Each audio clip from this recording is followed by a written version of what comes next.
और इस समय तस्वीरें देख रहे हैं आप सबसे पहले सच बेधड़क पर, जहां पर मंजू शर्मा जो कि भाजपा से प्रत्याशी है, जयपुर शहर सीट से लोकसभा चुनाव लड़ रही हैं। रैली रवाना हो चुकी है बीजेपी मुख्यालय से और कलेक्ट्री की तरफ ये रैली जाती हुई। तमाम विधायक उनके साथ इस रैली में मौजूद हैं। तमाम कार्यकर्ताओं का हुजूम इस रैली में आप देख सकते हैं।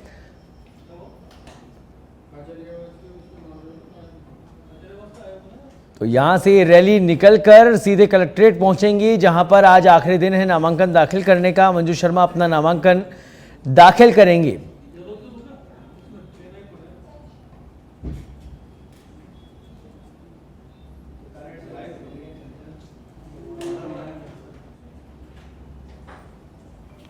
तो फिलहाल तस्वीरें आप देख पा रहे हैं और बाल मुकुंदाचार्य हवा महल विधायक उनके साथ मौजूद हैं।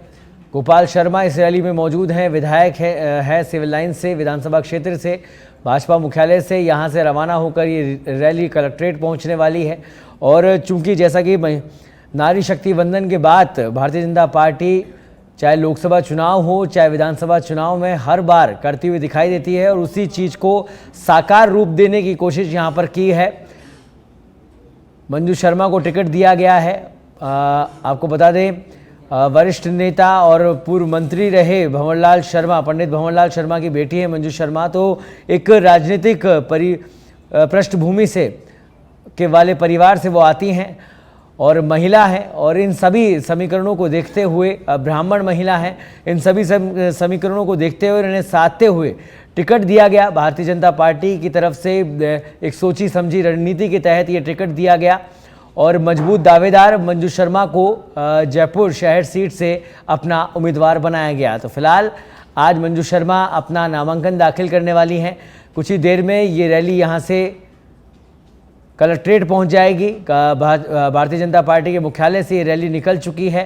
रामचरण बोहरा, कालीचरण सर्राफ रैली में शामिल हैं। मंजू शर्मा के नामांकन पत्र दाखिल करने के वक्त ये तमाम नेता मौजूद रहेंगे। फिलहाल आपको हमने वो तस्वीरें भी दिखाई जब राव राजेंद्र सिंह जयपुर ग्रामीण से अपना नामांकन पत्र दाखिल करने वहाँ पहुँचे। उनके साथ कैबिनेट मंत्री कर्नल राज्यवर्धन सिंह राठौड़ उनके साथ मौजूद थे और साथ में मौजूद थे लालचंद कटारिया जो कि बड़े वरिष्ठ नेता हैं, कद्दावर नेता है और अपनी एक अच्छी पकड़ रखते हैं वो जयपुर ग्रामीण क्षेत्र में। तो दोनों बड़े नेता जो कि पूर्व सांसद रहे कर्नल राज्यवर्धन सिंह राठौड़, दोनों बड़े नेता नामांकन पत्र दाखिल करवाने राव राजेंद्र सिंह के साथ कलेक्ट्रेट पहुंचे। तो फिलहाल एक के बाद एक ये तस्वीरें 2024 के लोकसभा चुनाव के रण से जुड़ी हुई तमाम सच बेधड़क पर आप ये तस्वीरें देख रहे हैं सबसे पहले। और यहाँ से रैली बीजेपी मुख्यालय से रैली रवाना हो चुकी है। शक्ति प्रदर्शन भी इसे कहा जा सकता है क्योंकि तमाम कार्यकर्ताओं का हुजूम इन तस्वीरों में आप देख सकते हैं।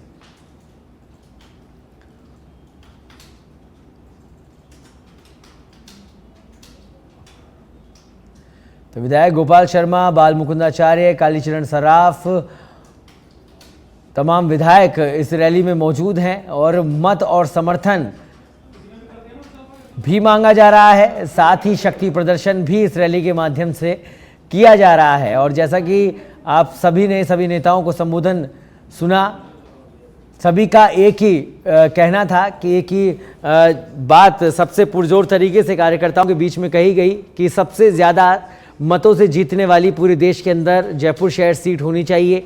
और उसी का संकल्प तमाम वक्ताओं ने अपने संबोधन में कार्यकर्ताओं को दिलाया। डिप्टी सीएम दिया कुमारी हो, चाहे deputy CM doctor Premchand Bairwa हो, चाहे फिर मुख्यमंत्री भजनलाल शर्मा हो, विधायक हो, मंत्री हो, जिन सभी ने संबोधन अपना दिया इस सभा के अंदर, सभी ने यही संकल्प लिया कि ज़्यादा से ज़्यादा मतों से इस चुनाव को जीतना है, मंजू शर्मा को जिताकर लोकसभा चुनाव में पहुंचाना है और इसकी गारंटी सभी कार्यकर्ताओं को प्रधानमंत्री नरेंद्र मोदी को देनी है। तो कालीचरण सर्राफ भी इस समय इस ओपन जिप्सी में बैठे हुए इस रैली में अब यहाँ से रवाना होते हुए ये तस्वीरें आप देख रहे हैं। कार्यकर्ताओं के साथ तमाम मंत्री विधायक इस रैली में शामिल हुए हैं।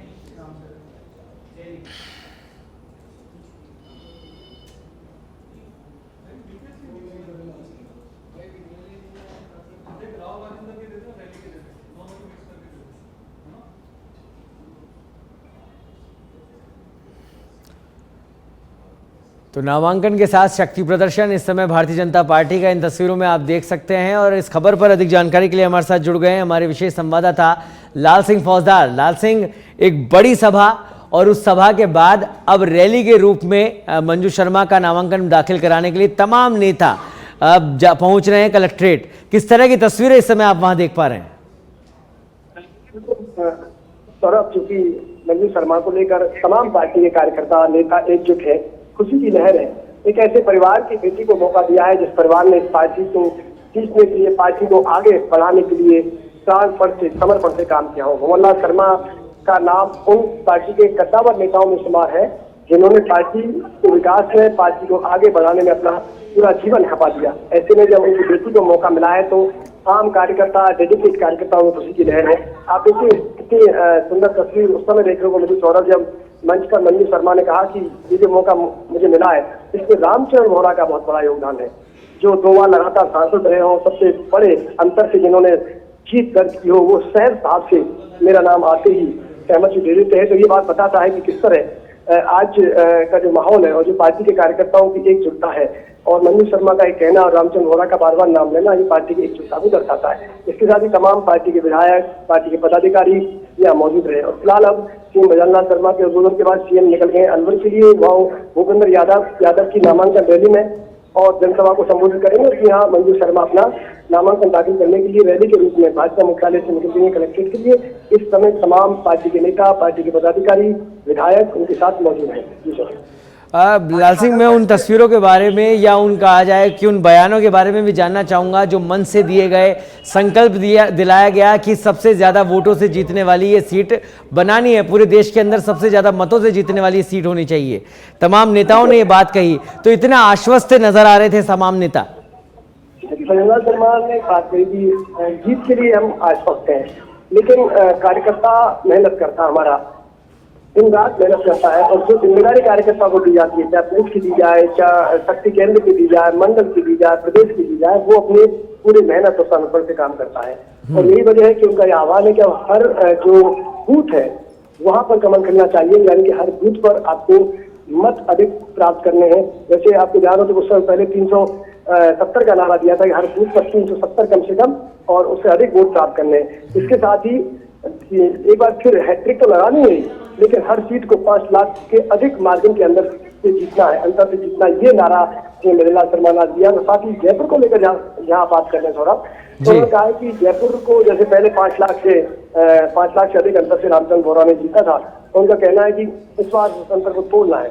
तो एक बार कार्यकर्ताओं ने नारा दिया इस बार 7 लाख, कालीचंद सरदार बोलते हैं इस बार 8 लाख, तो फिर भजनलाल शर्मा कहते हैं ठीक है इस बार हम 8 लाख का रिकॉर्ड अंतर से जीतेंगे। तो पार्टी के कार्यकर्ताओं का जोश है, पार्टी कार्यकर्ताओं में मेहनत है। और देखिए क्या होता है सौरभ, जब लक्ष्य बड़ा रखते हो तो उसके लिए उसको मेहनत कार्यकर्ता करता है, उसके समर्पण से काम करता है। तो बड़ा लक्ष्य रखने का फायदा ये होता है कार्यकर्ता और दुगनी ताकत से मेहनत करता है। क्योंकि एक बात साफ है, अगर कोई भी कार्यकर्ता ये मानकर कि जीत सुनिश्चित है, वो अगर बैठ गया या वो ये मान के कहीं ना कहीं कमजोर पड़ गया, तो पार्टी के लिए और प्रत्याशी के लिए कमजोर वाली स्थिति है। इसलिए भाजपा की रणनीति रही है कि वो कभी कार्यकर्ता के जोश को कम नहीं होने देती, कभी कार्यकर्ता की मेहनत को कम नहीं होने देती। क्योंकि अब लक्ष्य इतना बड़ा कर दिया कि आपको हैट्रिक लगानी है, लक्ष्य इतना बड़ा कर दिया कि जयपुर को 8 लाख का अंतर से जीत दर्ज करानी है, लक्ष्य इतना बड़ा कर दिया इस बार 400 पार करना है एनडीए को, लक्ष्य इतना बड़ा कर दिया कि बीजेपी को 370 सीट और उससे अधिक सीटों पर जीत दर्ज करानी है। तो ऐसे में कार्यकर्ता पूरी दुगनी मेहनत के साथ, पूरी ताकत के साथ, प्राणपण के साथ, समर्पण के साथ जुट गया है। तो ये तमाम जो बता रहा हूँ बातें मन से हुई, और मकसद यही था कि कार्यकर्ताओं को मोटिवेट किया जाए, कार्यकर्ताओं के अंदर उत्साह का संचार किया जाए। जी, तो आप इस स्ट्रेटेजी को, इस रणनीति को किस तरह से देखते हैं लाल सिंह, कि जो लक्ष्य रखा गया नारी शक्ति वंदन के तहत कि 33% आरक्षण लोकसभा हो चाहे विधानसभा हो 2027 तक महिलाओं को देना है, उसी रणनीति पर काम किया गया। मंजू शर्मा को यहाँ से टिकट दिया गया, तो कहीं ना कहीं ये प्रभाव जो है महिला को आगे बढ़ाने का, महिला सशक्तिकरण की रणनीति का, ये पूरे देश में भी देखने को मिलेगा और इसका फायदा बीजेपी को मिलेगा। हाँ देखिए, बिल्कुल फायदा मिलेगा, क्योंकि सौरभ लगातार जब आप किसी वर्ग विशेष को साधते हो और उस वर्ग विशेष को मैसेज देने में भी कामयाब हो जाते हो कि हाँ उनके हितैषी हम हैं, उनके हित में हम काम कर रहे हैं, उनके जो वायदे हम कर रहे हैं उनको पूरा कर रहे हैं। तो आज जैसे पीएम मोदी लगातार कहते हैं कि हमारे लिए तो 4 ही जातियां देश में, किसान है, मजदूर है, महिलाएं हैं, युवा हैं।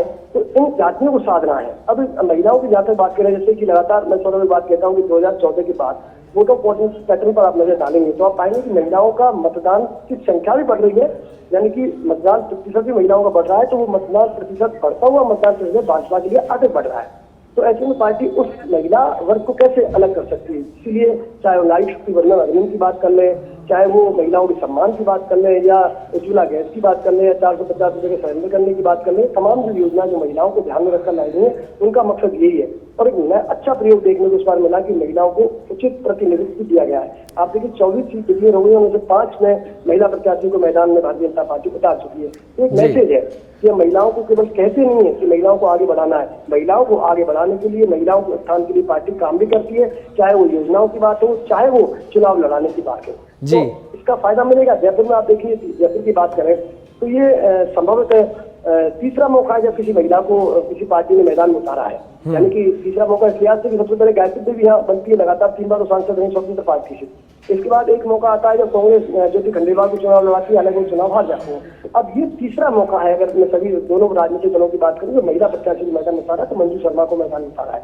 तो आप देखिए कितने लंबे अरसे के बाद जयपुर शहर से महिला के हाथ में कमान देने के मकसद से पार्टी ने ये दाव खेला है। और उस परिवार की पार्टी, उस परिवार की बेटी पर दाव लगाया, जिसका बड़ा रौन रहा है, बड़ा सम्मान रहा है पार्टी के कार्यकर्ताओं के मन में।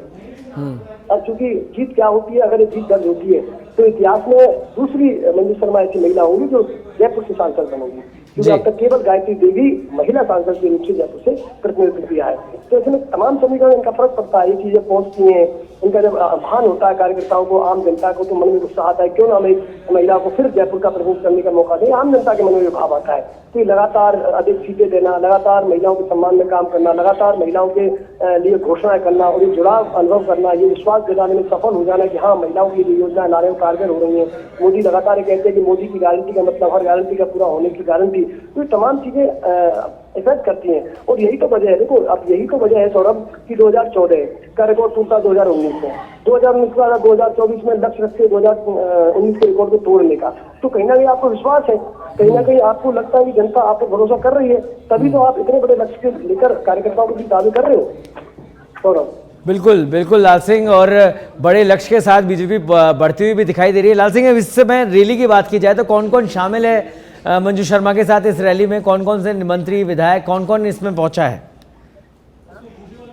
देखिए, मंजू शर्मा की जो नामांकन सभा थी उसमें तो सीएम भजनलाल शर्मा खुद मौजूद रहे जी, डिप्टी सीएम दिया कुमारी रही, कंचन बैरवा मौजूद रहे, और कालीचंद सर्राफ, बाल मुकुंद आचार्य, इसके साथ ही गोपाल शर्मा, कैलाश वर्मा, पूर्व विधायक अशोक लाहौटी, सांसद रामचंद्र बोहरा और तमाम पार्टी के पदाधिकारी, प्रवक्ता तमाम मौजूद है। अब जो रैली निकल रही है उसमें भी जो जयपुर शहर से आने वाले विधायक हैं वो उनके साथ हैं, पार्टी के पदाधिकारी हैं वो उनके साथ हैं, महिला मोर्चा की तमाम कार्यकर्ता उनके साथ हैं, पदाधिकारी उनके साथ हैं, और वो कलेक्ट्रेट जाकर अपना नामांकन दाखिल करेंगे। जी, तो ऐसे में जब नामांकन पत्र दाखिल कर रही होंगी जब मंजू शर्मा, तो उस समय क्या मुख्यमंत्री या उप मुख्यमंत्री कोई उनके साथ होंगे मौजूद वहाँ पे? ये तस्वीर आपको मेरे सहयोगी लोकेश ओला आपको वहाँ से दिखाएंगे कलेक्ट्रेट से जी। और चूंकि भजनलाल शर्मा तो नहीं रहेंगे, कि भजनलाल शर्मा तो चले गए हैं अलवर, वो भूपेंद्र यादव की रैली में भाग लेंगे और उसके बाद अलवर से वो करौली निकलेंगे। लेकिन हाँ, डिप्टी सीएम दोनों साथ रह सकते हैं। तो ये तस्वीर आपको फिलहाल जो ये शक्ति प्रदर्शन, क्योंकि नामांकन की रैली भी दिखाई दे रही है, शक्ति प्रदर्शन भी दिखाई दे रहा है, और दूसरी तरफ अगर कांग्रेस की बात की जाए लाल सिंह, तो वहां पर इस तरह की ना तो कोई रैली ना कोई जनसभा की अभी तक कोई सूचना है। तो क्या कांग्रेस ने सरेंडर कर दिया, ये माना जाए इस सीट पर? देखिए, क्या होता है कि सौरभ जंग होती है, और जैसे आपने सवाल किया तो मेरा व्यक्तिगत मानना है कि जंग को जब तक जीत ना लिया जाए तब तक विराम नहीं होना चाहिए। और कोई सरेंडर जैसे शब्द मुझे लगता नहीं है उचित है, क्योंकि लड़ाई है अपने आप में। कांग्रेस पार्टी के जो प्रताप सिंह खाचरियावास है वो तेज तर्रार नेता है।